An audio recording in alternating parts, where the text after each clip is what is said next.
Semuanya, assalamualaikum warahmatullahi wabarakatuh. Waalaikumsalam warahmatullahi wabarakatuh. Ya, hari ini adalah pertemuan pertama kita di tahun ajaran baru berapa? 2004-2005 ya. Baik, ada baiknya untuk di awal sebelum kita masuk ke pelajaran terusnya, kita membuat kesepakatan kelas yang nantinya akan menjadi keyakinan kita, keyakinan Pak. Baik, untuk membuat keyakinan kelasnya, saya bacakan yang pertama. Pergi sekolah titik-titik setiap hari. Pergi sekolah titik-titik setiap hari. Ya, diisi di kertas kuning. Ya. Baik, ini sudah dibagikan kertas kuning ya. Kemudian yang kedua, ruang kelas titik-titik setiap hari. Oke. Sekali lagi, ruang kelas titik-titik setiap hari. Isi titik-titiknya sudah. Yang ketiga, antar siswa titik-titik tanpa membeda-bedakan. Antar kelas titik-titik tanpa membeda-bedakan. Yang keempat, kegiatan belajar titik-titik demi kesuksesan. Oke, saya ulang. Kegiatan belajar titik-titik demi kesuksesan. Lanjutkan yang kelima, siswa titik-titik di kelas. Siswa titik-titik di kelas. Oke, sudah. Yang terakhir, yang keenam, kondisi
ya, birunya selesai ya.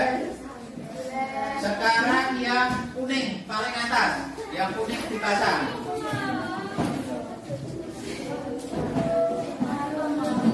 Ayo yang kuning maju.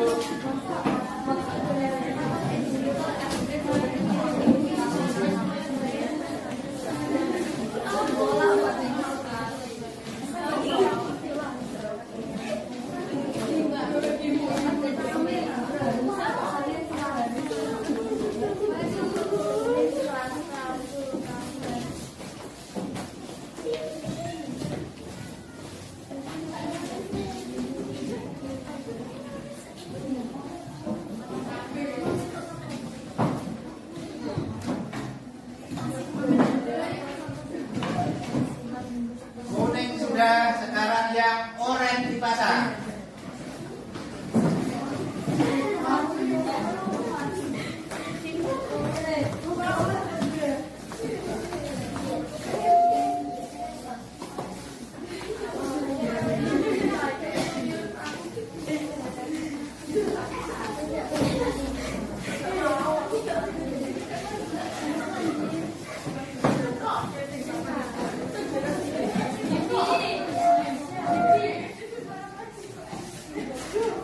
Yang oranye sudah, sekarang yang putih dipasang.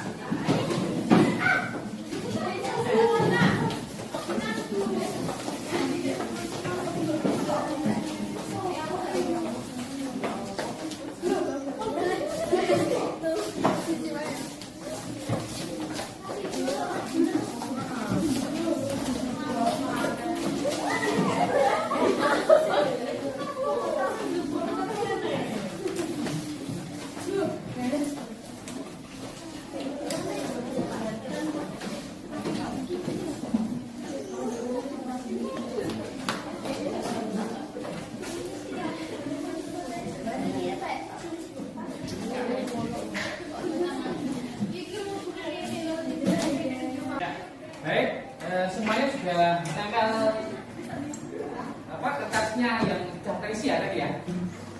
Ya, baik. Sekarang kita simpulkan. Dari yang pertama dulu, kalimat rumpang yang pertama.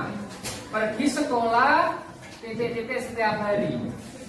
Pergi sekolah selalu hadir setiap hari. Pergi sekolah selalu datang setiap hari. Pergi sekolah menghadiri setiap hari. Ya, baik. Ini secara keseluruhan, berarti kesimpulannya adalah kehadiran, ya. Hadir, kehadiran. Sekarang yang kedua, kalimat rumpangnya ruang kelas titik-titik setiap hari. Ruang kelas selalu bersih setiap hari. Ruang kelas selalu terjaga kebersihannya setiap hari. Ruang kelas dibersihkan setiap hari. Ya, kesimpulannya berarti kebersihan ya. Keyakinannya adalah kebersihan. Yang ketiga, antar siswa titik-titik tanpa membeda-bedakan. Antar siswa saling kekeluargaan tanpa membeda-bedakan. Antar siswa menjaga kerukunan tanpa membeda-bedakan. Antar siswa seperti keluarga tanpa membeda-bedakan. Ya, baik. Berarti kesimpulannya kekeluargaan gitu ya. Baik. Berikutnya yang keempat, kegiatan belajar titik-titik demi kesuksesan. Kegiatan belajar harus tertib demi kesuksesan. Kegiatan belajar berjalan tertib ya demi kesuksesan. Kegiatan belajar apa ini? Terjaga ketertibannya demi kesuksesan. Ya, baik. Berarti jelas ya ketertiban ya. Baik, yang kelima, mana yang kelima? Yang kelima, siswa titik-titik di kelas. Oh ya, ini. Siswa aktif di kelas. Ya, siswa berusaha aktif di kelas. Oh, sedikit ya ini ya. Apa ya? Mungkin campur sini. Siswa harus aktif di kelas ya, sama. Jadi keaktifan ya. Kemudian yang terakhir, kondisi kelas titik-titik untuk pembelajaran. Ini kelihatannya yang panjang. Ya, kondisi kelas terjaga kenyamanannya untuk pembelajaran. Kondisi kelas nyaman dan asik untuk pembelajaran. Kondisi kelas terjaga kenyamanannya untuk pembelajaran. Ya, baik. Berarti kenyamanan ya, begitu. Ya, sekali lagi kita simpulkan secara keseluruhan. Jadi pertama tadi apa? Kehadiran, kedua kebersihan, ketiga kekeluargaan, keempat ketertiban, kelima apa tadi? Keaktifan, dan terakhir kenyamanan. Baik, terima kasih. Kita sudah berhasil membuat keyakinan kelas kita. Mudah-mudahan kita bisa terapkan untuk kedepannya. Ini kita akan tulis dalam satu tempat, satu kertas besar mungkin ya. Nanti ditempel di sebelah mana yang cocok. Kemudian ini kita bisa evaluasi. Barangkali nanti kiranya ada yang perlu ditambahkan atau bahkan dikurangi. Nanti bisa dilakukan perbaikan. Mungkin apa? Jika ada. Begitu? Ada pertanyaan? Cukup ya? Baik, kita bisa lanjutkan dengan pembelajaran. Terima kasih. Tepuk tangan buat kita semua.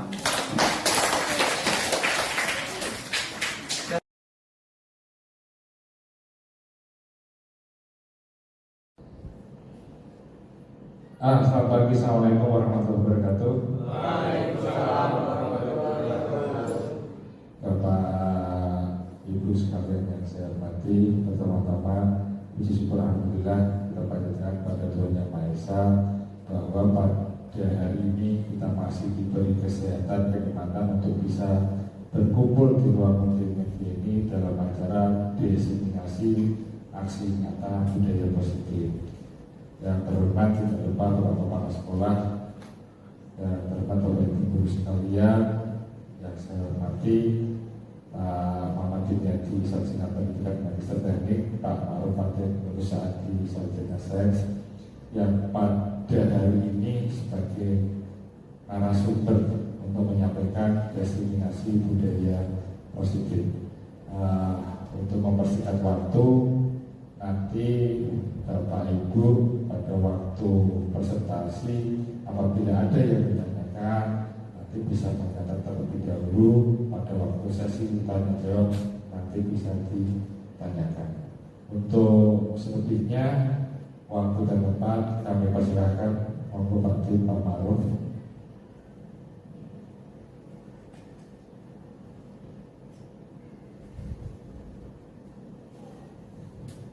Assalamualaikum warahmatullahi wabarakatuh.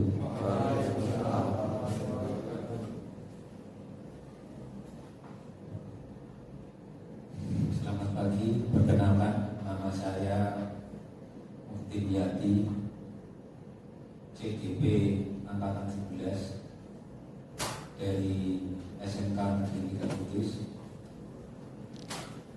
dan memperkenalkan juga rekan saya. Saya Ma'ruf Fatih Nurusadi, sama dari SMK Negeri 3 Kudus. Terima kasih. Pada pagi hari ini kami akan melaksanakan seminar diseminasi atau seminar sosialisasi tentang pembelajaran budaya positif dengan tema budaya positif di sekolah. Kami dari SMK 3 Kudus ada beberapa calon guru penggerak. Sudah sampai pada materi modul 1.4, yaitu aksi nyata pada topik yang kami sampaikan tentang budaya positif. Akan kami mulai. Pada guru penggerak, kami di kelas angkatan 11 296 untuk saya Mufti Yati, pengajar praktek saya Mansur Arta Omardin. Ini beliaunya dari SMA Negeri 1 Jepuro. Kemudian fasilitatornya Bapak Hendy Widi Prinyonggo, beliaunya asal dari Cilacap, Banyumas, beliaunya guru matematika.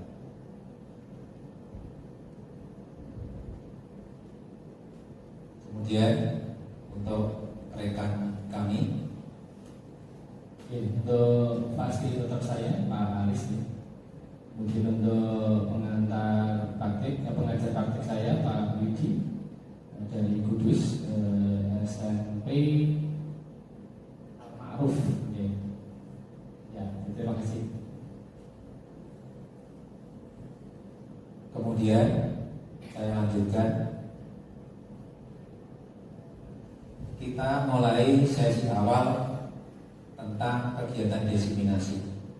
Tadi kita semua datang ke sini, masuk ke ruangan ini bermula dari banyak kegiatan yang ada yang sudah mulai jenuh. Untuk memulai kegiatan ini supaya kita bisa fresh, supaya kita dapat melupakan kejadian beberapa jam atau beberapa waktu yang lalu, supaya kita bisa terfokus pada kegiatan ini. Kita melakukan ice breaking supaya bisa fresh kembali pikiran kita.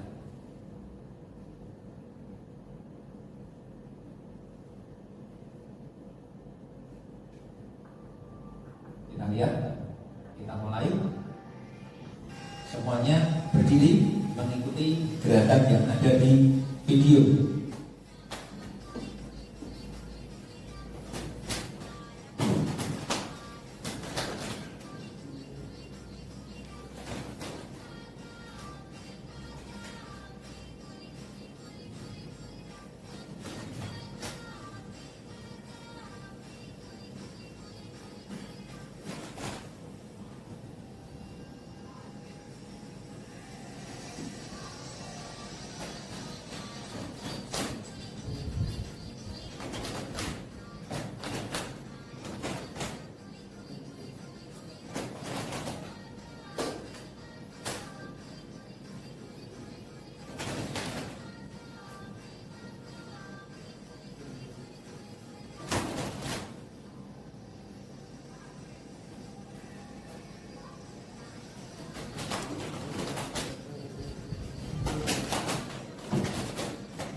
Bapak dan Ibu guru yang hadir di ruangan ini sekarang pikirannya sudah fresh, sudah senang, terfokus pada kegiatan ini, sehingga maksimal yang akan kita raih, kemudian pemahaman yang jelas yang akan kita dapatkan.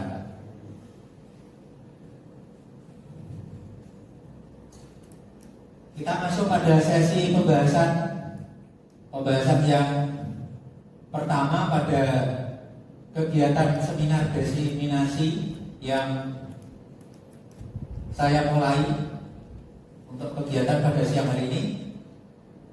Ini saya buka atau kita munculkan pertanyaan awal, tentang pertanyaan awal sebagai pertanyaan pemantik. Apakah hukuman dapat mendisiplinkan anak kita sebagai seorang guru dalam mengajar keseharian, dalam kegiatan belajar mengajar? Apakah hukuman dapat mendisiplinkan anak? Ini nanti akan kita bahas. Itu pertanyaan pemantik yang pertama. Pertanyaan yang kedua, memberi penghargaan dapatkah meningkatkan motivasi belajar anak? Ini adalah pertanyaan selanjutnya yang akan kita bahas. Apakah dengan memberi penghargaan kepada anak dapat meningkatkan motivasi belajar anak? Itu yang kedua.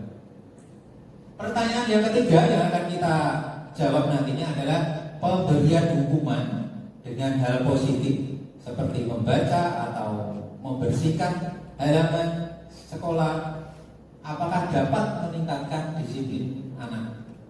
Jadi pertanyaan yang akan kita jawab nanti, apakah pemberian hukuman dengan hal positif seperti hukuman membaca atau hukuman membersihkan halaman sekolah dapat meningkatkan disiplin anak? Itu pertanyaan-pertanyaan yang akan kita bahas nantinya sebagai pertanyaan pemantik yang kita urai sebagai langkah awal kita. Slide yang selanjutnya.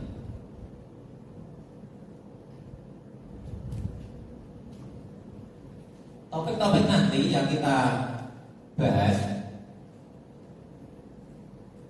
terkait dengan pelaksanaan atau menjawab pertanyaan yang tadi, konsep inti budaya positif. Yang akan kita bahas tema-temanya disiplin positif dan nilai kebajikan, teori motivasi, hukuman dan penghargaan dan restitusi. Kemudian yang ketiga, keyakinan kelas. Yang keempat, kebutuhan dasar manusia dan dunia berkualitas. Yang kelima, 5 posisi kontrol. Yang keenam, segitiga restitusi. Selanjutnya, itu adalah tema-tema yang akan kita bahas. Selanjutnya saya uraikan dulu kelanjutan dari yang tadi, teori kontrol, kemudian miskonsepsi teori kontrol, disiplin positif, dan nilai kebajikan. Sekarang akan saya uraikan dulu satu persatu.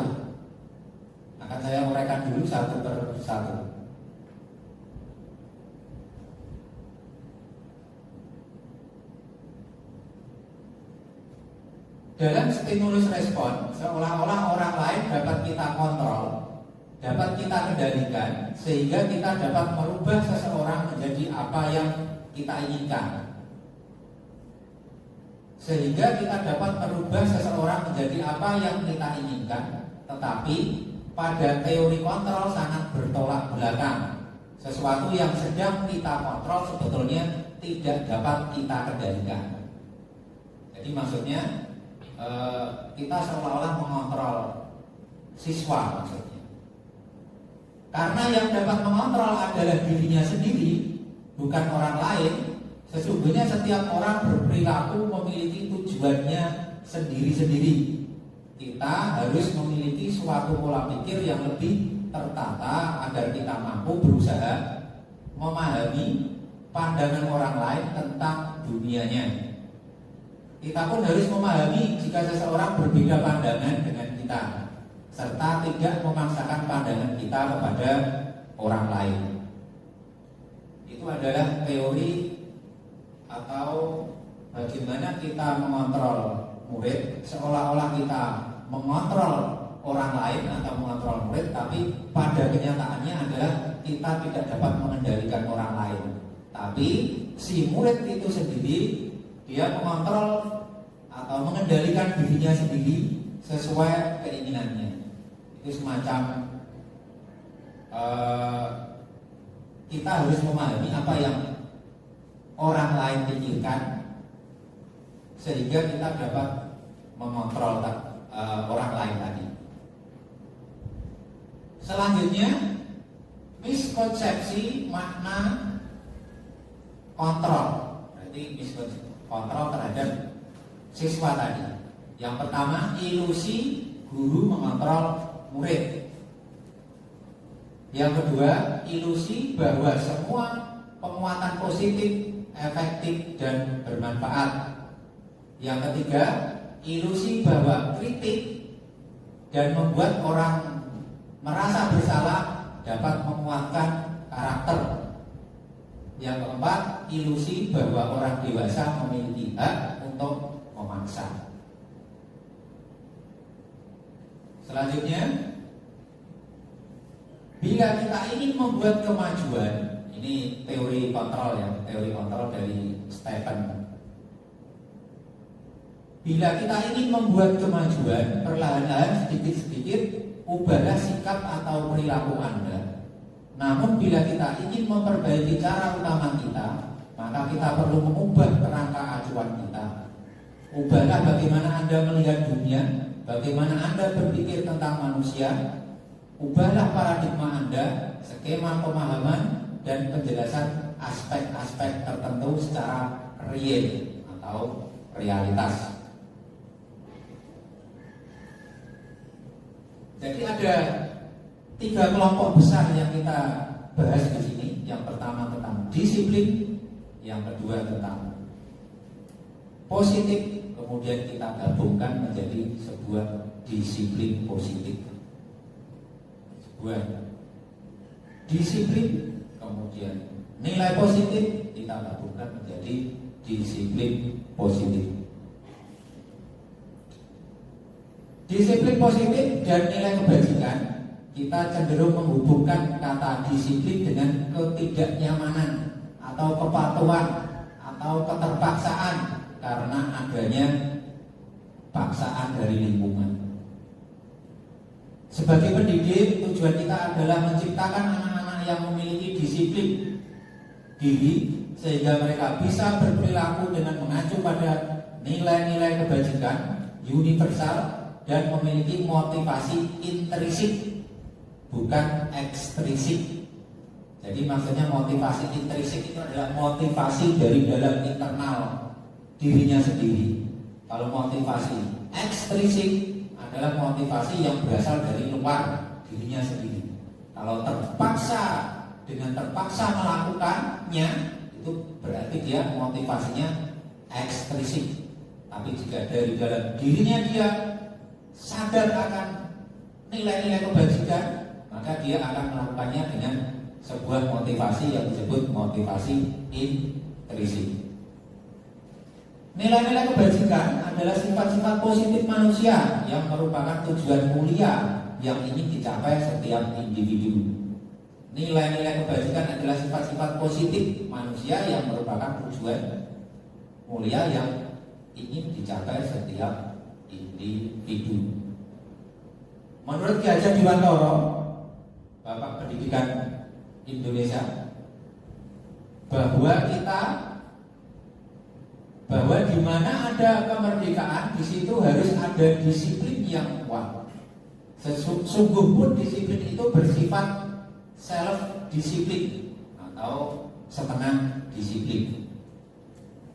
yaitu kita sendiri yang mewajibkan kita dengan sekeras-kerasnya, tetapi itu sama saja. Sebab jika kita tidak cakap melakukan self-disiplin, wajiblah suasana yang merdeka. Jadi self-disiplin itu mendisiplinkan diri sendiri. Nilai-nilai kebajikan yang diharapkan dicapai dari disiplin positif ini diambil dari nilai-nilai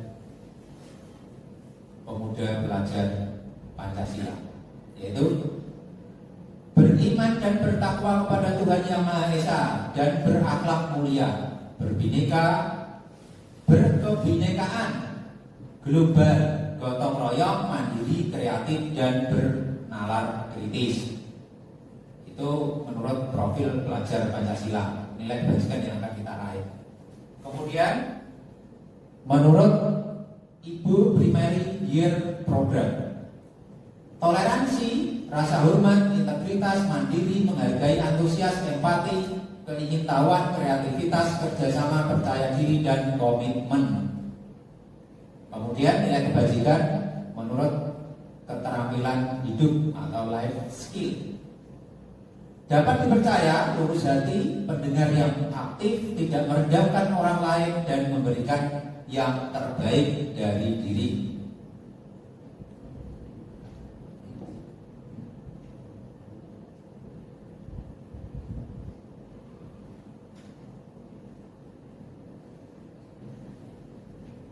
Sekarang saya akan menyampaikan motivasi hukuman dan penghargaan dan restitusi. Maksudnya gini, bagaimana kita menjalankan kegiatan pembelajaran tentang kita menerapkan motivasi, kita menerapkan hukuman, kita menerapkan penghargaan, kita menerapkan restitusi. Ada yang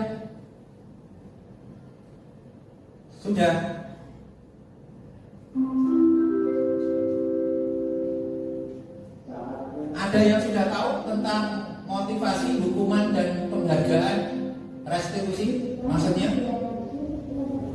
Belum. Saya jelaskan sedikit. Next. Motivasi perilaku manusia untuk menghindari ketidaknyamanan atau hukuman biasanya seperti ini. Jadi seorang manusia atau pribadi, individu, atau dapat kita khususkan seorang murid atau siswa, itu cenderungnya biasanya mereka menghindari ketidaknyamanan atau menghindari hukuman. Takut pada hukuman itu sifat dasar manusia. Kemudian yang kedua, untuk mendapatkan imbalan atau penghargaan dari orang lain. Kalau siswa biasanya mengerjakan tugas, dia untuk mendapatkan penghargaan atau imbalan atau nilai atau apa ya, kayak sanjungan, termasuk nilai penghargaan dari. Kemudian yang ketiga, untuk menjadi orang yang mereka inginkan dan menghargai diri sendiri dengan nilai-nilai yang mereka percaya. Jadi siswa juga mempunyai nilai-nilai kepribadian, nilai individu yang sebelumnya sudah diyakini, sehingga mendorong mereka untuk ingin mengerjakan sesuatu, mendapatkan sesuatu sesuai cita-cita dan nilai-nilai yang mereka percayai, sehingga memotivasi diri mereka sendiri untuk mengerjakan sesuatu. Next.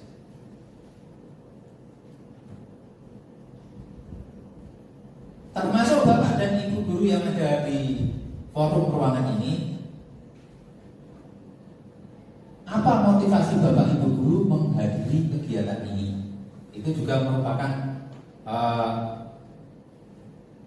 motivasi seorang siswa untuk melakukan suatu pekerjaan. Sebagai individu, guru juga mempunyai motivasi yang termasuk dalam 3 kategori tadi.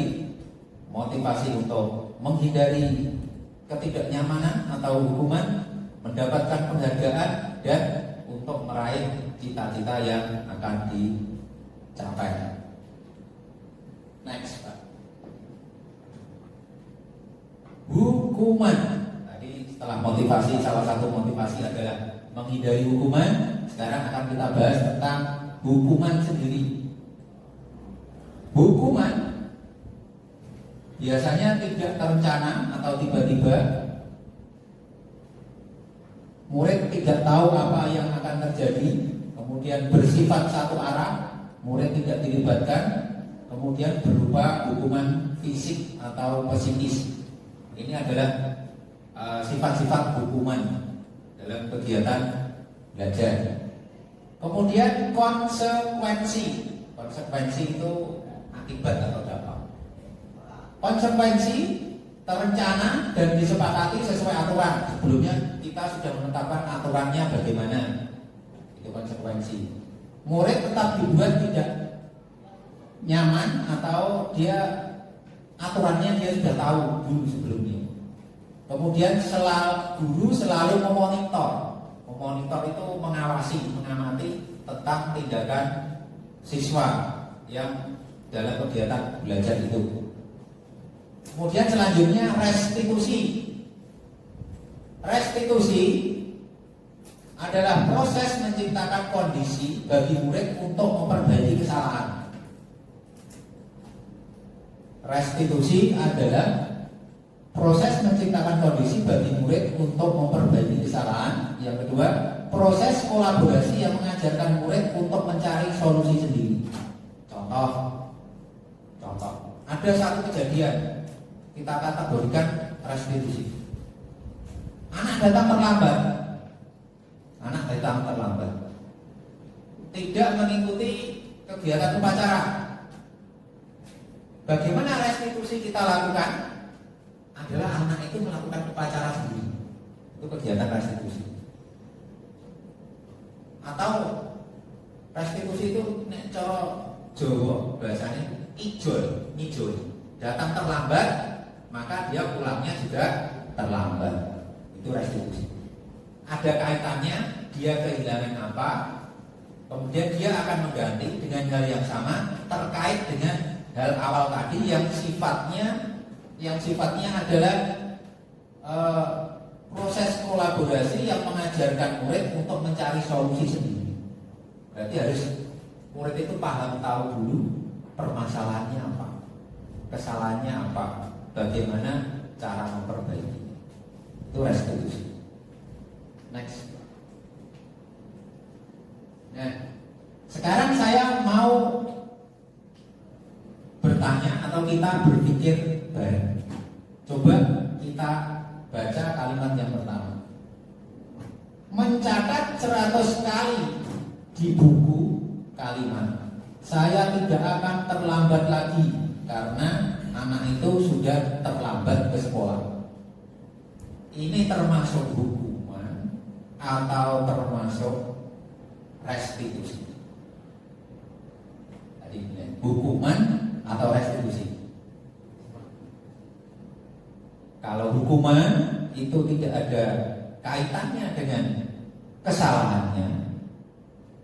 Kalau restitusi harus dipahami kesalahannya dan cenderung anak itu memperbaiki kesalahannya sesuai kesalahannya. Kalau restitusi itu ngijoli. Ya. Kalau mencatat 100 kali di buku kalimat, saya tidak akan terlambat lagi karena telah terlambat ke sekolah. Ini adalah hukuman. Sambil diminum, Bapak Ibu. Hukuman. Kenapa dikatakan hukuman? Karena siswa datang terlambat, tapi tindakannya adalah menulis. Kalau restitusi adalah dia pulangnya harus juga juga terlambat karena datangnya terlambat. Dia tahu datangnya terlambat, juga pulangnya terlambat. Ada hubungannya, ya. Bisa dipahami ya Bapak Ibu? Kemudian selanjutnya murid diminta push up 15 kali karena tidak mengerjakan PR. Ini hukuman apa restitusi? Hukuman. Karena orang jarang PR, dia melakukan kegiatan fisik push up 15 kali. Selanjutnya menggantikan kertas tugas teman yang telah dicoret-coret. Ada siswa kertas koncone coret-coret, terus dikon ngijoli kertas iku sing coret-coret. Ini hukuman apa restitusi? Restitusi karena ngijoli. Dalam prosesnya dia tahu wis ngrusake kertase koncone, maka harus mengganti. Dari proses dia tahu mendefinisikan salahnya, ada solusi untuk memperbaiki sikap perbuatan si anak. Maka ini dikategorikan restitusi. Lari mengelilingi lapangan basket 2 kali karena tidak ikut upacara bendera. Hukuman apa restitusi? Hukuman. Karena yang tidak ikut kegiatannya upacara, tapi dihukum dengan melakukan kegiatan fisik yang lain. Kehilangan waktu 10 menit di jam istirahat untuk mengerjakan tugas karena terlambat datang 10 menit. Hukuman apa restitusi?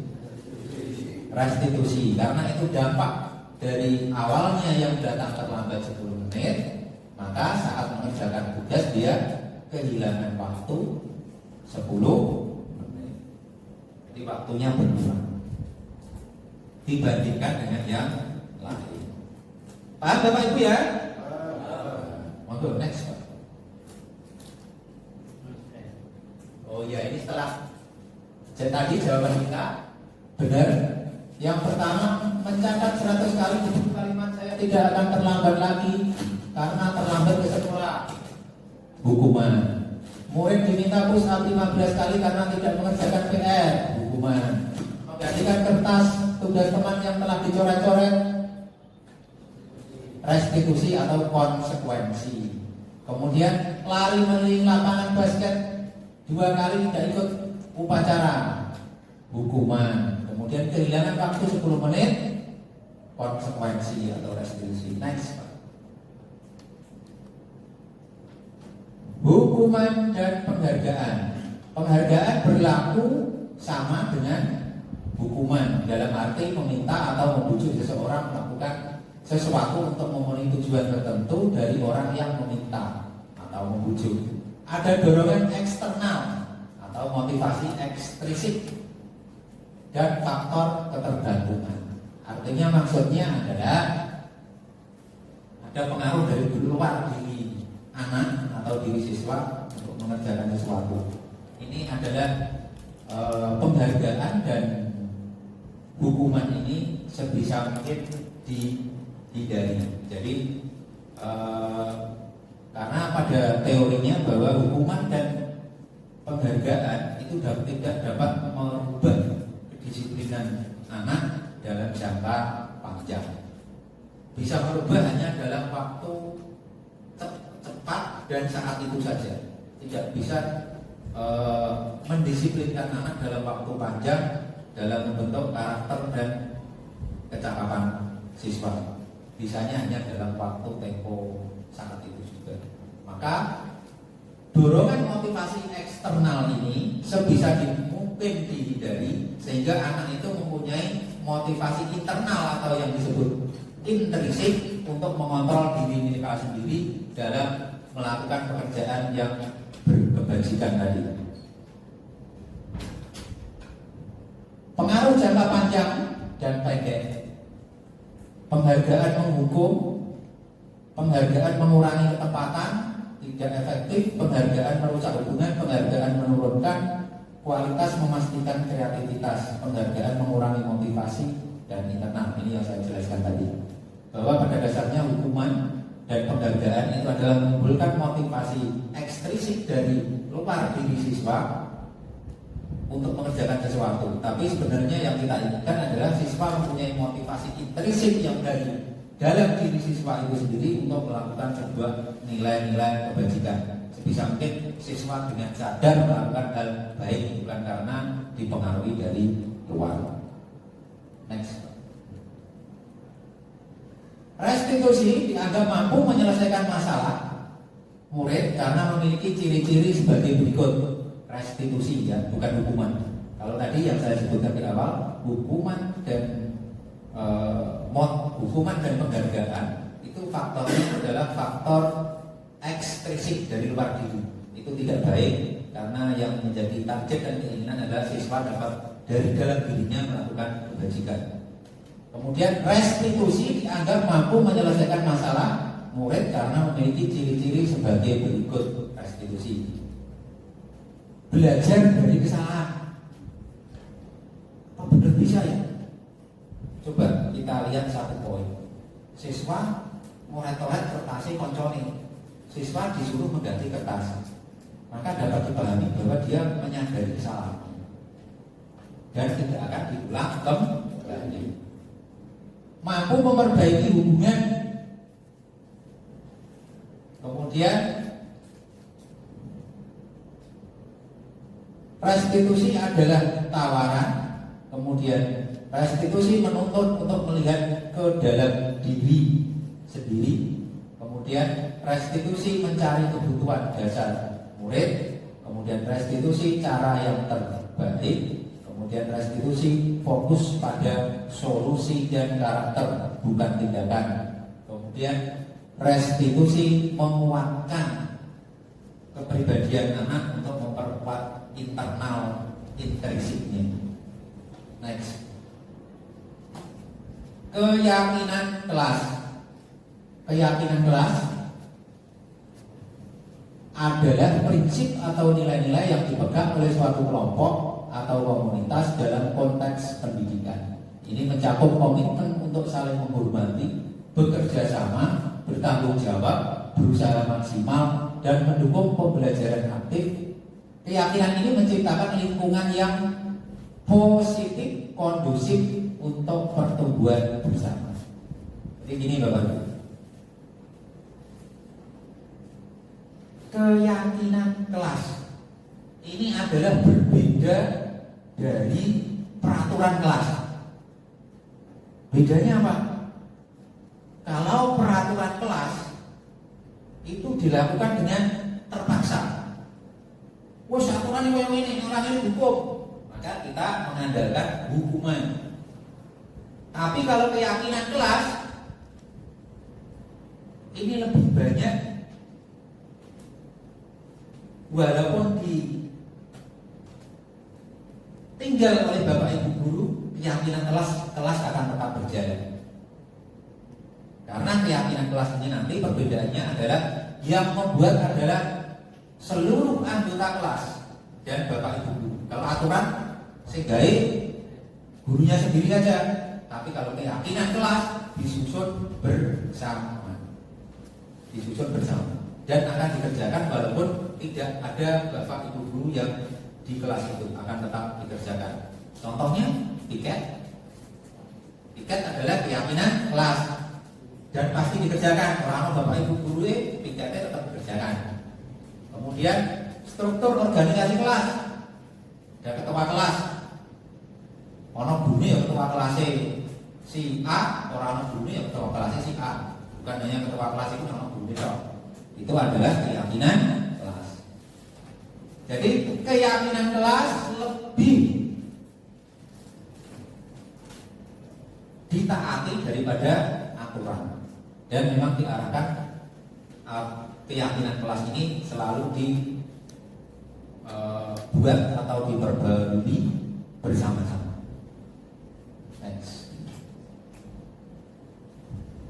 Nah, sekarang kita akan membahas bagaimana membuat keyakinan kelas. Bagaimana kelas ini mempunyai keyakinan yang dapat dikerjakan atau selalu ditepati walaupun tidak ada bapak ibu guru yang ada di kelas itu. Pembentukan keyakinan kelas bersikap abstrak berupa pernyataan universal dibuat dalam pernyataan positif sedikit saja agar mudah diingat. Jadi keyakinan kelas ojo terlalu panjang, misalnya satu buku orang apa siswa. Kemudian sesuai dengan kondisi di kelas dan sekolah sehingga mudah diterapkan. Semua warga sekolah atau warga kelas dilibatkan dalam membuat. Kemudian yang terakhir meninjau kembali dalam waktu-waktu tertentu. Kalau dipandang perlu dibahas kembali mana bagian yang akan direvisi atau diperbaiki. Karena keyakinan kelas ini untuk selalu dikerjakan. Next. Itulah Bapak Ibu Guru yang kita bahas pada siang hari ini.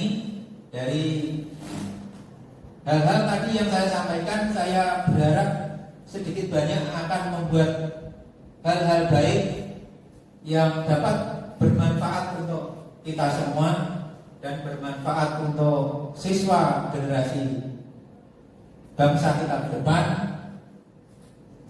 Untuk pembahasan sesi selanjutnya akan disampaikan oleh Bapak Ma'rufatin Nurus Saati yang merupakan anggota CDP dari sekolah kami di SMK Negeri Tiga Monggo.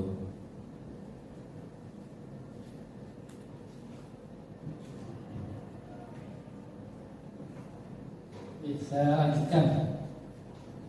Terima kasih Pak Dim tadi sudah membuka wawasan kita semua tentang bagaimana hukuman konsekuensi yang selama ini kita pandang baik ternyata ada yang lebih baik, yaitu restitusi. Baik, kita lanjutkan dengan ice breaking. Nah, kalau ya semua berdiri.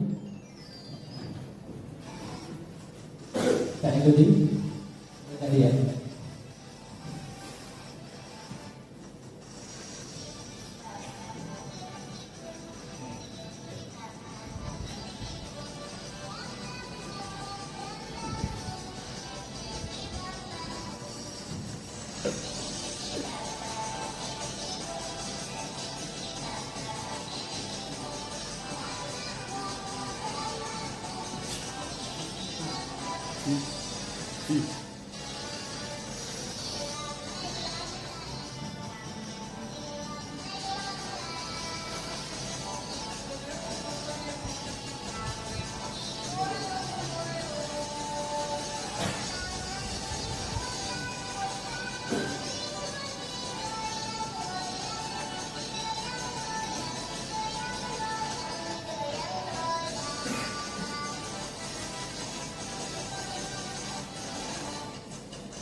Fresh kembali ya semuanya. Baik, kita lanjutkan sambil diminum.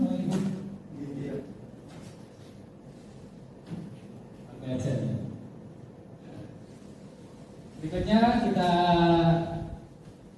belajar bersama tentang 5 kebutuhan dasar manusia dan dunia berkualitas. Next. Ini ada sebuah pertanyaan pematik. Ibu Ambar, guru wali kelas 2 di SD Pelita Hati, sedang bingung menghadapi ulang salah satu murid di kelasnya, Doni. Beberapa anak di kelas 2A telah datang padanya dan mengeluhkan Doni yang seringkali meminta bekal makan siang mereka dengan paksa. Jika Anda menghadapi situasi seperti itu, jika Anda menghadapi situasi seperti Ibu Ambar, apa yang akan Anda lakukan? Menurut Anda, kira-kira apa alasan Doni melakukan hal itu? Apa ini kira-kira? Ya, tidak dibawa ini ya, tidak bawa bekal ya. Lapar, tidak bawa bekal. Itu, ya, yang paling-paling seperti itu. Next. Apa saja sih kebutuhan dasar manusia itu? Ya, next. Ya, kebutuhan dasar manusia adalah segala sesuatu yang kita lakukan untuk mendapatkan apa yang kita inginkan. Seluruh tindakan yang kita lakukan memiliki tujuan tertentu dan semua usaha terbaik yang kita lakukan adalah dalam rangka agar kebutuhan dasar kita terpenuhi dengan baik. Next. Ya, ada 5 kebutuhan dasar manusia ya. Secara umum ini ada 5. Yang pertama adalah bertahan hidup. Kebutuhan yang bersifat fisiologis untuk bertahan hidup, misalnya kesehatan, rumah, dan makanan. Kebutuhan yang kedua adalah kasih sayang dan rasa diterima. Kebutuhan untuk memberi dan menerima kasih sayang dan kebutuhan untuk merasa menjadi bagian dari suatu kelompok, keinginan untuk tetap terhubung dengan orang lain seperti teman, keluarga, pasangan hidup, teman kerja. Next. Ini mungkin review aja ya, karena kita yakin masing-masing sudah kira-kira sudah bisa menebak. Yang ketiga adalah penguasaan. Kebutuhan ini berhubungan dengan kekuatan untuk mencapai sesuatu, mencapai kompetensi, mencapai keterampilan, diakui atas prestasi dan keterampilan kita, didengarkan dan memiliki rasa harga diri. Yang keempat, berikutnya kebebasan. Kebutuhan untuk bebas adalah kebutuhan akan kemandirian, otonomi, memiliki pilihan dan mampu mengendalikan arah hidup seseorang. Anak-anak dengan kebutuhan kebebasan yang tinggi menginginkan pilihan, mereka perlu banyak bergerak, suka mencoba-coba, tidak terlalu terpengaruh oleh orang lain. Yang terakhir atau yang kelima adalah kesenangan. Kebutuhan untuk mencari kesenangan, bermain dan tertawa. Itu ya, sepakat ya. Ya. Kita lanjutkan. Next. Ya, kalau dibuat dalam bentuk satu diagram apa ya, lingkaran ini ya. Di tengah ada bertahan hidup, ini bukan berarti yang paling utama, tidak. Tetap kelima ini punya posisi yang sama. Memang ini adalah memang kebutuhan dasar manusia. Next. Ya, pernyataan.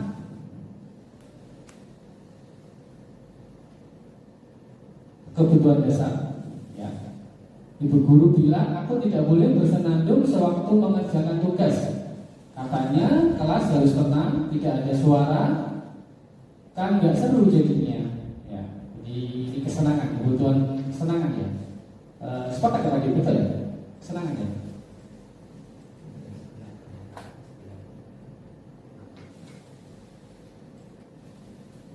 Ya. Oh iya, betul. Maaf ini saja agak blank nih. Yang sisi kiri adalah pernyataan, kemudian yang sisi kanan adalah kebutuhan dasarnya.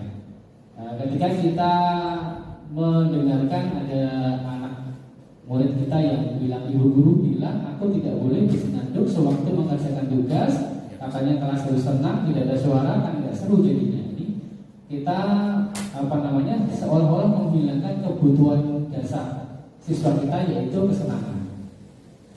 Sepakat ya? Ya. Berikutnya, ibu guru tidak menyapaku hari ini padahal aku pakai jepit rambut baru. Nah, ini kebutuhan dasarnya adalah kasih sayang dan rasa diterima. Dicuekin padahal dia sedang pakai speed baru, gak ada yang ngomen ya. Iya, jadi murid kita butuh kasih sayang dan rasa terima. Berikutnya aku bosen, masa belajarnya cuma gitu-gitu aja, dengerin ibu guru aja. Nah, kebebasan, kedua dasarnya adalah kebebasan. Bosen jadi merasa nggak bebas gitu-gitu aja, nggak bisa bergerak ya. Nah, jadi kebutuhan kebebasan kurang kita berikan. Berikutnya aku sebel, gambarku tidak rapi, malah ibu guru nunjukin ke teman-teman di depan kelas. Nah, ini penguasaan. Jadi kebetulan pas gambarnya tidak rapi malah ditunjukkan ke teman-temannya. Jadi berada pada saat menggambar dia tidak menguasai, kurang menguasai, malah ditunjukkan ke orang lain. Jadi ada kebutuhan penguasaan yang belum dimiliki anak ini, tapi malah kita tunjukkan ke teman-teman. Berikutnya next. Ya, berikutnya tentang tema dunia berkualitas. Dunia berkualitas adalah tempat khusus dalam pikiran kita, tempat kita menyimpan gambaran representasi dari semua yang kita inginkan. Bisa berisi orang-orang, hal-hal, dan apa saja yang terbaik dalam hidup kita dan membuat kita merasa bahagia dan terpenuhi kebutuhan dasar kita. Ini harapan kita semua, termasuk anak-anak ya. Betul ya, Bapak Ibu. Next. Ya, baik. Terkait dengan tadi yang sudah dibahas oleh teman CGB kita, teman CGB saya dari sekolah kita ini, Pak Dim, ini kita semacam diberi amunisi ya. Amunisi yaitu tentang 5 posisi kontrol guru. Oke, next. Ya. Next. Ya, ini ada pertanyaan romantik Pak Ibu. Tisa dan Hana dipanggil masuk ke ruangan Ibu Dewi, kepala sekolah SMA Makmur. Ibu Dewi baru saja mendapatkan pengaduan dari Ibunda Tisa bahwa Hana menggunakan kata-kata kasar dan merendahkan Tisa di sosial media. Bila Anda adalah seorang kepala sekolah, penerapan disiplin apakah yang akan Anda lakukan untuk kasus Hana? Ya, dibayangkan. Kita bayangkan, misalkan kita sebagai kepala sekolah ya, nyosawi ini bukan berarti apa-apa nih. Ini kalau saja andai saja. Nah, maka apakah yang akan kita lakukan untuk kasus dan lain? Itu untuk kira-kira dibayangkan saja nanti Bapak Ibu akan melakukan apa kalau posisinya seperti itu. Next. Ya. Baik, kita kembali ke 5 posisi kontrol. Apa saja itu? Penghukum, membuat merasa bersalah, sebagai teman, sebagai pemantau, dan terakhir sebagai manajer. Next. Baik, penjelasan tentang 5 posisi kontrol. Penghukum. Seorang penghukum bisa menggunakan hukuman fisik maupun verbal. Orang-orang yang menjalankan posisi penghukum senantiasa mengatakan bahwa sekolah memerlukan sistem atau alat yang dapat lebih menekan murid-murid lebih dalam lagi. Guru yang menerapkan posisi penghukum akan berkata, patuhi aturan saya, atau awas, kamu selalu saja salah. Selalu, pasti selalu yang terakhir selesai. Nah, itu sebagai penghukum. Lanjut, next. Membuat merasa bersalah. Pada posisi ini biasanya guru akan bersuara lebih lembut. Kalau tadi ya yang penghukum tadi kesan kasar ya. Untuk membuat merasa bersalah ini lebih lembut. Kemudian menggunakan keheningan yang membuat orang lain merasa tidak nyaman, bersalah atau rendah diri. Nah, ini. Kemudian kata-kata yang keluar dengan lembut akan seperti, Ibu sangat kecewa sekali dengan kamu. Kemudian berapa kali Bapak harus memberitahu kamu ya? Kemudian gimana coba kalau orang tua kamu tahu kamu berbuat begini? Next. Selanjutnya sebagai teman, ketika guru pada posisi ini tidak akan menyakiti murid, namun akan tetap berupaya mengontrol murid melalui persuasi. Jadi lebih bagus lagi ya Bapak Ibu ya. Tadi untuk menghukum, kemudian membuat posisi bersalah itu terkesan ada sisi negatifnya ya. Kemudian untuk teman ini, guru akan berkata, ayo bantulah demi bapak ya. Kemudian ayo ingat tidak bantuan bapak selama ini.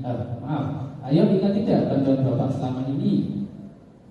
Ya sudah, kali ini tidak apa-apa, nanti ibu bantu bereskan. Jadi seolah-olah bapak ibu guru atau kita di kelas itu seolah-olah menjadi teman buat mereka. Jadi bahasanya tidak menyakiti, ya, dengan persuasif. Ya. Next, pemantau. Pada posisi pemantau, pada saat kita mengawasi, kita bertanggung jawab atas perilaku orang-orang yang kita awasi. Posisi pemantau berdasarkan pada peraturan-peraturan dan konsekuensi. Pertanyaan yang diajukan seorang pemantau biasanya, peraturannya apa? Kemudian apa yang telah kamu lakukan? Ya. Kemudian sanksi atau konsekuensinya apa? Jadi di posisi agak jauh ya, kira-kira begitu. Tidak langsung seperti yang 3 awal tadi. Yang terakhir, next, manager. Ya. Manager adalah posisi di mana guru berbuat sesuatu bersama dengan murid, mempersilahkan murid mempertanggungjawabkan perilakunya, mendukung murid agar dapat menemukan solusi atas permasalahannya sendiri. Ya, kita garis bawahi itu yang paling bawah tadi, menemukan solusi atas mendukung murid agar dapat menemukan solusi atas permasalahannya sendiri. Apa yang kita yakini, kembali ke keyakinan kelas. Apakah kamu meyakininya? Jika kamu meyakininya, apakah kamu bersedia memperbaikinya? Nah, lebih seperti itu biasanya. Kemudian jika kamu memperbaiki ini, hal ini menunjukkan apa tentang dirimu? Kemudian apa rencana kamu untuk memperbaiki hal ini? Jadi menimbulkan ide anak untuk menemukan solusinya sendiri. Next. Ya, berikutnya contoh penerapan 5 posisi kontrol guru. Kasus ya, Adi datang terlambat ke sekolah. Ini untuk posisi, diamati dulu. Terlambat lagi, pasti terlambat lagi. Selalu datang terlambat. Kapan bisa datang tepat waktu? Ada suara tinggi, bahasa tubuh, mata melotot, dan jari menunjuk-unjuk menghadap. Posisi kontrol apa ini? Kira-kira Bapak Ibu? Penghukum, ya betul. Lanjut. Adi, kamu ini bagaimana ya? Kamu sudah berjanji dengan ibu tidak akan terlambat lagi. Kamu kenapa ya senang sekali mengecewakan ibu? Ibu benar-benar kecewa sekali. Ada suara memelas, halus, sedih, bahasa tubuh merapat pada anak lesu. Ya, kayak lemes gitu ya, kayak kita kecewa. Nah, seperti itu. Posisi apa ini kira-kira? Merasa bersalah, membuat merasa bersalah. Ya, memelas. Ya Allah, Adi, kamu ini bagaimana ya? Next. Ya. Kemudian, Adi, ayolah, bagaimana sih kamu? Kenapa kamu sudah janji ke ibu? Bukan. Kenapa terlambat lagi? Ramah ya, salah ya saya. Adi, ayolah, bagaimana sih kamu? Kemarin kamu sudah janji ke ibu? Bukan. Kenapa terlambat lagi? Nah, seolah-olah seperti itu ya. Seolah-olah seperti teman, ya. Baik, lanjut. Kamu terlambat 15 menit. Apakah kamu sudah mengerti konsekuensi yang harus dilakukan bila terlambat? Ada suara datar, ya, datar, saya ulang ya. Kamu terlambat 15 menit. Apakah kamu sudah mengerti konsekuensi yang harus dilakukan bila terlambat? Ya, datar seperti itu. Posisi apa ini? Pemantau. Ya. Next. Ya. Adi, jika kamu terlambat, kira-kira bagaimana kamu akan memperbaiki masalah ini? Ya, tadi ya, ini dikembalikan lagi kepada Adi. solusinya apa? Adi yang berbuat, berarti Adi yang mencari solusinya. Kalau posisi seperti ini berarti manajer. Ya, solusinya diserahkan kepada ke siswa kita. Next. Ya. Nah, baik, kita sampai di bisa dikatakan sebagai inti ya. Inti dari yang kita bahas dari awal hingga sekarang adalah segitiga restitusi, yaitu untuk menyelesaikan permasalahan anak sehingga anak lebih nyaman dan dia bisa menemukan sendiri solusinya. Ya, kira-kira gambarnya seperti itu. Kita lihat lebih dekat, menurut Pak. Ya, oke, lanjut. Ya, pengertian restitusi. Restitusi adalah proses menciptakan kondisi bagi murid untuk memperbaiki kesalahan mereka sehingga mereka bisa kembali pada kelompok mereka dengan karakter yang lebih kuat. Restitusi bukan untuk menebus kesalahan. Restitusi adalah sebuah tawaran dan bukan paksaan. Restitusi fokus pada solusi dan dapat mengembalikan murid yang berbuat salah pada kelompoknya. Suatu proses dialog yang dijalankan oleh guru agar dapat menghasilkan murid yang mandiri dan bertanggung jawab.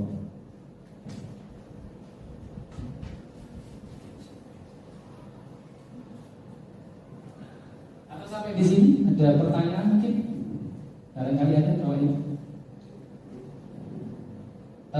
Silakan Pak Iksan ya. Iya. Oh. Ini dong.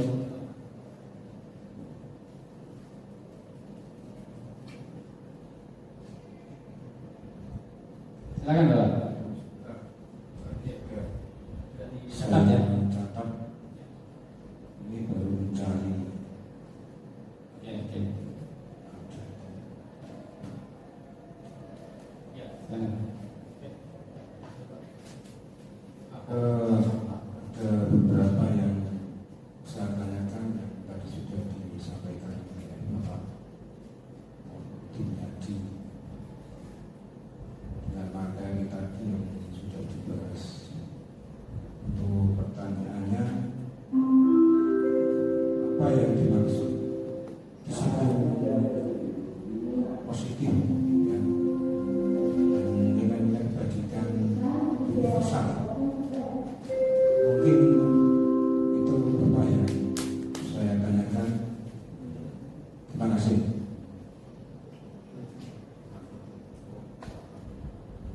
Masih dulu, Pak Tim ya? Oh ya, Pak Tim. Disiplin positif Pak ya. Ya, Dan apa tadi? pijakan nilai-nilai Nilai-nilai kebajikan universal. Ya.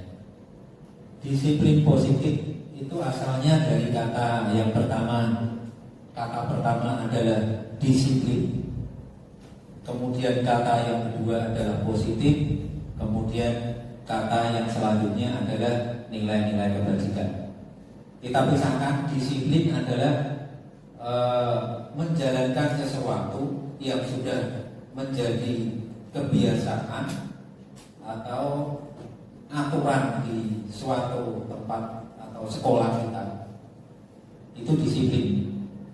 Aturannya jam 7 masuk sekolah, jam 7 sudah di sekolah. Itu adalah disiplin. Aturannya menggunakan seragam tradisional, kemudian memakai seragam tradisional. Itu adalah disiplin. Kemudian yang dimaksud dengan kata positif adalah positif dalam proses membentuk karakter siswa, sehingga siswa itu dapat dituntun dalam proses perkembangan bakat alamnya. Bakat alam siswa dituntun berkembang dengan disiplin positif. Kemudian nilai-nilai kebajikan universal. Nilai-nilai kebajikan universal adalah nilai-nilai yang otomatis didapat diraih ketika siswa itu mengerjakan disiplin yang positif. Kebajikan universal adalah nilai-nilai di dalam masyarakat yang mempunyai sifat universal, mempunyai sifat umum dalam masyarakat. Saya ambil contoh, sewaktu siswa masuk ke dalam sekolah, pada awal masuk sekolah di pintu depan, siswa saling atau salaman dengan bapak ibu guru dengan cara mencium tangan. Itu di dalam aturan pendidikan atau bahkan kalau orang Eropa memandang itu kelihatannya lucu karena yang ada hanya di Indonesia, kebanyakan malah orang Jawa. Itu adalah sebuah nilai positif, mempunyai sifat kebajikan universal yang nantinya pada saat setelah siswa itu lulus juga dipakai dalam membina, mendidik karakter siswa bahwa menghormati bapak ibu guru dapat membimbing siswa menuju kesuksesan dalam meraih cita-cita hidup. Itu salah satu. Dan masih banyak yang perlu kita gali dari aturan-aturan atau semangat dari nilai-nilai kebajikan yang perlu kita terapkan di sekolah kita ini untuk kedepannya lebih baik. Monggo.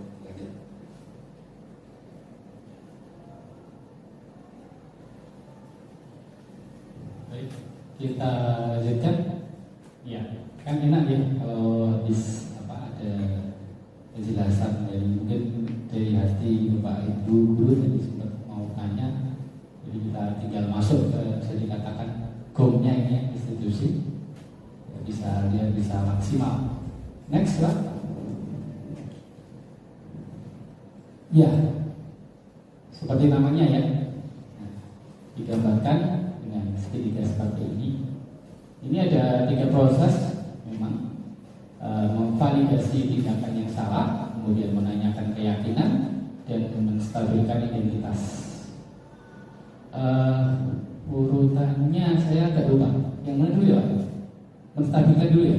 Menstabilkan identitas, kemudian validasi tindakan yang salah, dan terakhir menanyakan keyakinan. Untuk menstabilkan identitas, setiap orang pernah melakukan kesalahan, pasti pernah melakukan kesalahan. Jadi biar dia tidak merasa sendirian, tidak merasa wah yang bersalah itu sehingga ketakutan dan sebagainya. Kemudian bisa dengan kata lain, kamu bukan satu-satunya yang pernah melakukan ini. Sekali lagi itu untuk beberapa contoh kata yang bisa menstabilkan identitas. Kemudian untuk validasi tindakan yang salah, kita bisa mengatakan kamu tentu punya alasan mengapa melakukan itu. Ya.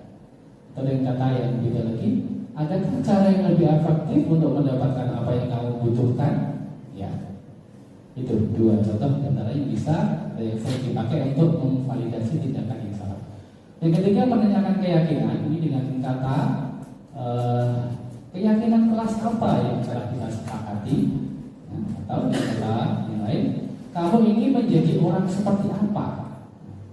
Ini 2 kata yang sering dipakai untuk menanyakan keyakinan. Selanjutnya, ya, dalam kita lagi menstabilkan identitas berdasarkan prinsip membuat kesalahan adalah proses dari pembelajaran. Menggeser identitas gagal ke identitas sukses, atau biasa kita sering dengar ya, kegagalan adalah awal dari kesuksesan. Ya. Membuat salah itu tidak apa-apa, tidak ada manusia yang sempurna. Saya juga pernah melakukan kesalahan seperti itu. Kita bisa menyelesaikan ini. Di akhirnya bangkit. Jadi saya tidak pasti dia bangkit. Lanjut. Kemudian validasi tindakan yang salah. Berdasarkan prinsip setiap perilaku berupaya memenuhi suatu kebutuhan tertentu. Guru akan bergeser dari pemikiran stimulus respon menjadi teori kontrol atau proaktif. Mengenali dan mengakui kebutuhan murid akan memperbaiki hubungan dengan murid.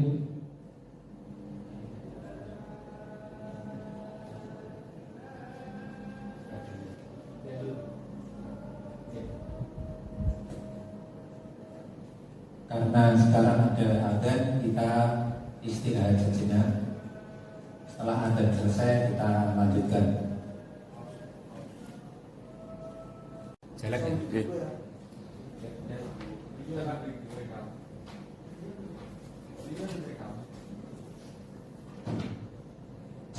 Oke Bapak Ibu, kita lanjutkan. Adzannya sudah selesai, kita lanjutkan materinya. Monggo Bapak Ma'rufatin Nur Saati untuk melanjutkan materi presentasinya. Saya persilakan. Baik, terima kasih. Terima kasih Bapak Ibu masih semangat ya. Validasi tindakan yang salah berdasarkan prinsip setiap perilaku berupaya memenuhi suatu kebutuhan tertentu. Guru akan bergeser dari pemikiran stimulus respon menjadi teori kontrol atau proaktif. Mengenali dan mengakui kebutuhan murid akan memperbaiki hubungan dengan murid. Ya, intinya ini kita mengakui bahwa murid itu punya kebutuhan yang belum terpenuhi. Dari kebutuhan dasarnya tadi yang 5 itu pasti ada yang belum maksimal dalam mendapatkan. Maka dengan kita mengenali dan mengakui kebutuhan murid tersebut, kita akan memperbaiki hubungan dengan murid. Baik, kata-katanya, kamu pasti punya alasan mengapa melakukan hal itu.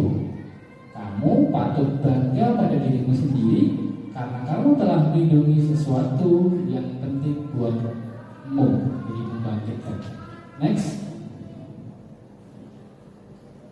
Yang terakhir dalam studi restitusi adalah menanyakan keyakinan. Murid akan diberi pertanyaan-pertanyaan bermakna untuk memunculkan motivasi intrinsik, mampu mengkaitkan keyakinannya dengan tindakan yang salah. Ya, melalui kata-kata apa yang kita percaya sebagai kelas atau keluarga, apa nilai-nilai umum yang kita telah sepakati, apa bayangan kita tentang kelas yang ideal.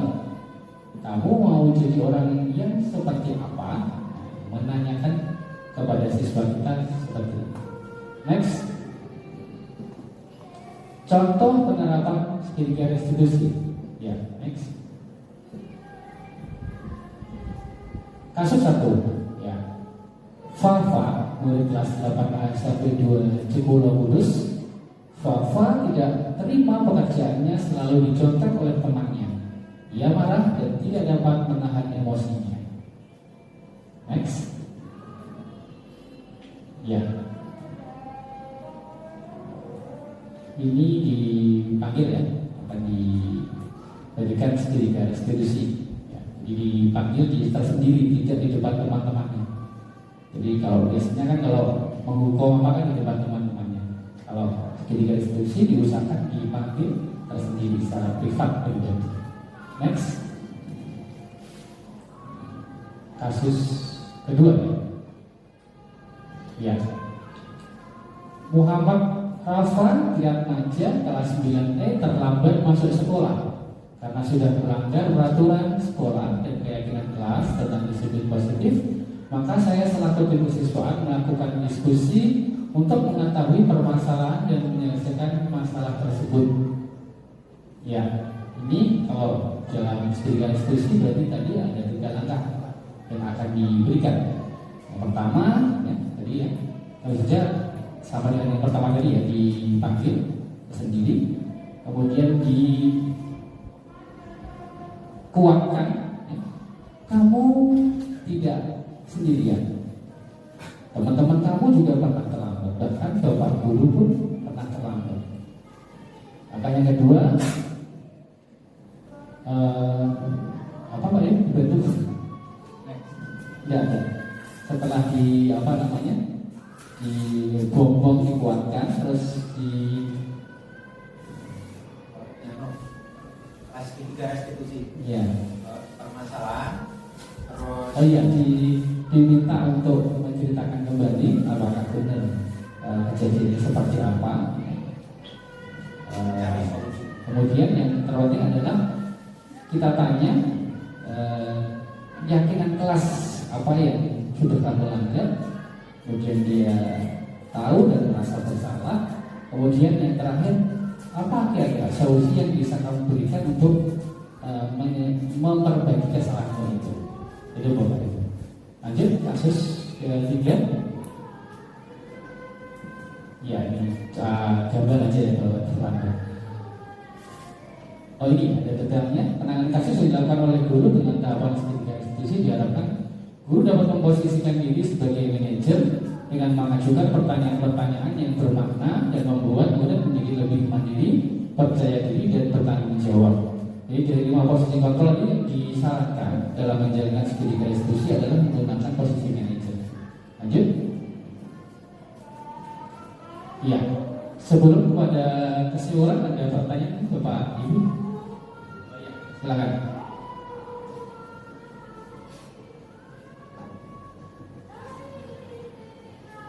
Assalamualaikum warahmatullahi wabarakatuh. Ada beberapa yang ingin saya tanyakan berkaitan masalah yang sudah terjadi. Ini ada beberapa kasus masalah misalkan ada anak terlambat, kemudian kita melakukan penanganan sesuai dengan tadi yang sudah disampaikan dengan cara restitusi. Itu yang mengatasi masalah itu yaitu dengan cara misalkan terlambat berarti dia mengganti sesuai dengan waktu tempo dia terlambat. Tetapi ini ada mungkin masalah ya. Kita sudah menangani masalah itu, tetapi anak masih saja mengulang kesalahan yang sama. Itu kira-kira bagaimana untuk cara mengatasi masalah itu? Terima kasih. Mungkin itu saya tanyakan. Iya, Pak Iksan jadi bertanya Bapak, ada anak sering terlambat, sudah diberi penanganan, tapi masih tetap terlambat. Itu ya Pak Iksan ya. Gitu. Monggo, siapa yang mau menjawab?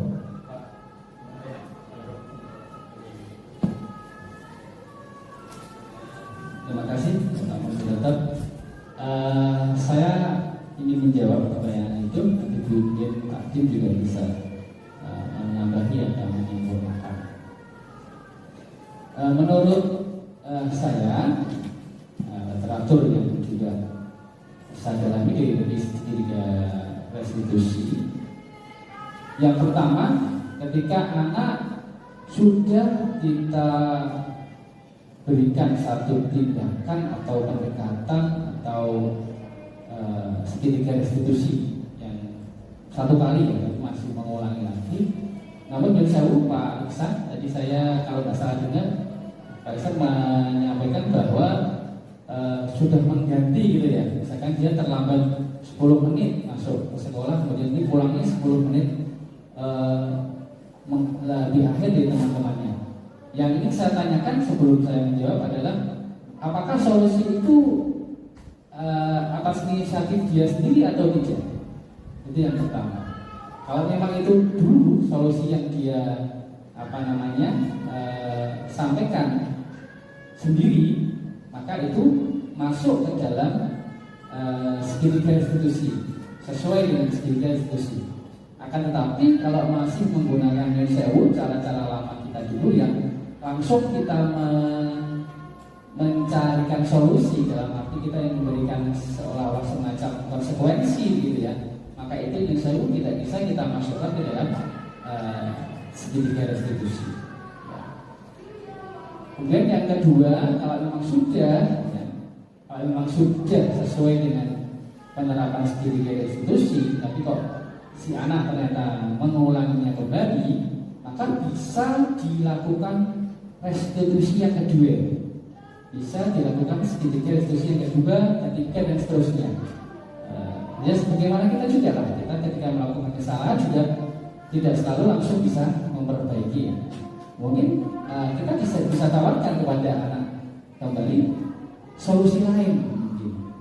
Kalau tadi kan dengan dia siap memberikan satu solusi dari dirinya bahwa nanti saya akan pulang 10 menit lebih lambat dari teman-teman Pak, saya akan belajar dan sebagainya, atau saya siap mendapatkan tugas atau apa gitu misalnya. Nah, pada saat reduksi yang kedua kita tawarkan solusi yang lain, biar dia memberikan ide dari dirinya sendiri solusi yang lain. Kok terulang kembali, ya kita bisa lakukan solusi yang ketiga dan seterusnya. Namun Bapak Ibu, ada di luar tadi dua hal yang saya utarakan tadi juga, restitusi ini juga bukan satu-satunya cara untuk menyelesaikan masalah anak. Ada kalanya terjadi, namun kasus lain ya, yang bersinggungan dengan pidana. Misalkan ada kasus yang beberapa waktu ini kita lihat, kita dengar, kita saksikan di YouTube misalnya ada seorang ketua OSIS ya, ini semua tahu nih, ketua OSIS dia sedang ulang tahun, kemudian teman-temannya merayakan dengan cara melemparkan badan ketua OSIS ini ke kolam sekolah. Ternyata malah nasibnya setrum ya, mungkin ada kabel yang di dalamnya teralihkan arus kemudian meninggal. Kalau kasus seperti ini maka kita tidak bisa menggunakan segitiga restitusi. Kita tentu di luar wewenang kita itu sudah masuk ke pidana, maka kita serahkan kepada kepolisian. Begitu. Dari saya itu mungkin Pak ada tambahan.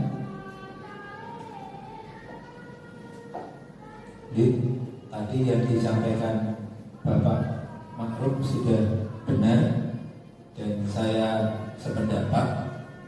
Saya hanya akan menambahkan sedikit tentang restitusi sebelumnya, yaitu tentang pembahasan hukuman. Jadi dibedakan bahwa hukuman itu adalah sifatnya aturan dari luar tubuh atau eksternal atau dorongan ekstrinsik dari luar. Kemudian restitusi itu tujuannya adalah membangkitkan kesadaran diri sehingga si siswa dari dalam dirinya muncul kesadaran untuk melakukan sesuatu yang lebih baik. Tujuannya restitusi adalah membangkitkan dorongan intrinsik di dalam diri siswa untuk dengan sendirinya melakukan hal-hal yang baik, bersifat disiplin, positif, yang berkebajikan. Artinya sebelum dilakukan restitusi bisa dilakukan hukuman untuk jangka pendek. Setelah itu dilakukan restitusi dengan tujuan membangkitkan internal intrinsiknya supaya menyadari dan melakukan hal baik supaya lebih tertib melakukan disiplin positif berkebajikan.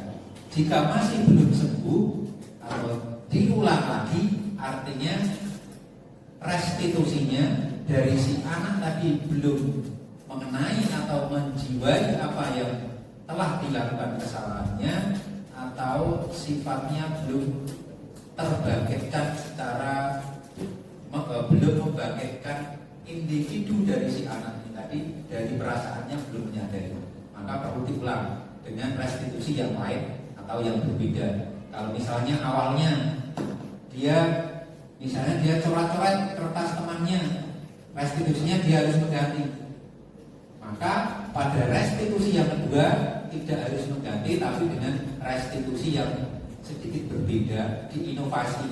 Misalnya dia nyoret-nyoret kertas temannya yang dicoret-coret 2 lembar, maka restitusinya tidak hanya 2 lembar, bisa ditambahkan 3 lembar, atau dengan tambahan yang lain yang dapat menyebabkan restitusi ini lebih dapat dipahami si anak, sehingga anak ini menyadari, muncul kesadaran. Setelah muncul kesadaran, menimbulkan motivasi intrinsik siswa itu untuk tidak melakukan kembali.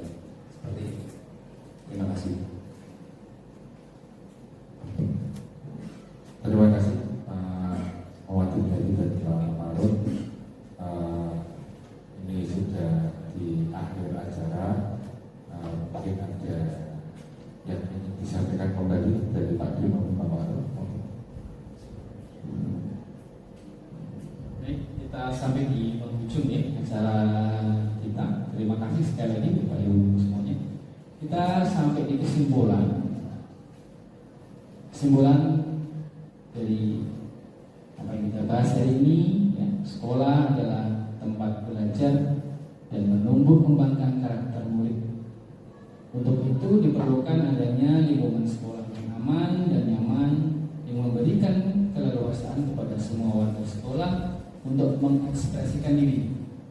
Dengan situasi yang nyaman akan mempermudah bagi sekolah untuk menuntun dan mengembangkan budaya positif yang dapat mendukung tercapaian tujuan pendidikan yang sesuai dengan profil pelajar Pancasila. Sejalan dengan filosofi pemikiran Ki Hajar Dewantara bahwa pembelajaran di sekolah harus bisa membuat murid memperoleh kebahagiaan yang setinggi-tingginya, maka diperlukan adanya budaya positif di sekolah. Dengan penanaman budaya positif, hal-hal baik akan dimunculkan dalam berbagai kegiatan. Oke, sekali lagi terima kasih Bapak Ibu Guru. Saya kembalikan ke moderator. Ya, terima kasih Pak Robertin. Intinya budaya positif di pembelajaran dapat terciptanya profil pelajar Pancasila. Di ujung acara ini saya selaku moderator mengucapkan banyak terima kasih untuk Bapak Ibu Guru semua, terutama para kepala sekolah yang sudah mengizinkan atau fasilitasi acara dan tempat. Kurang lebihnya mohon maaf apabila ada tutur kata yang salah dalam ucapan maupun perbuatan. Wassalamualaikum warahmatullahi wabarakatuh.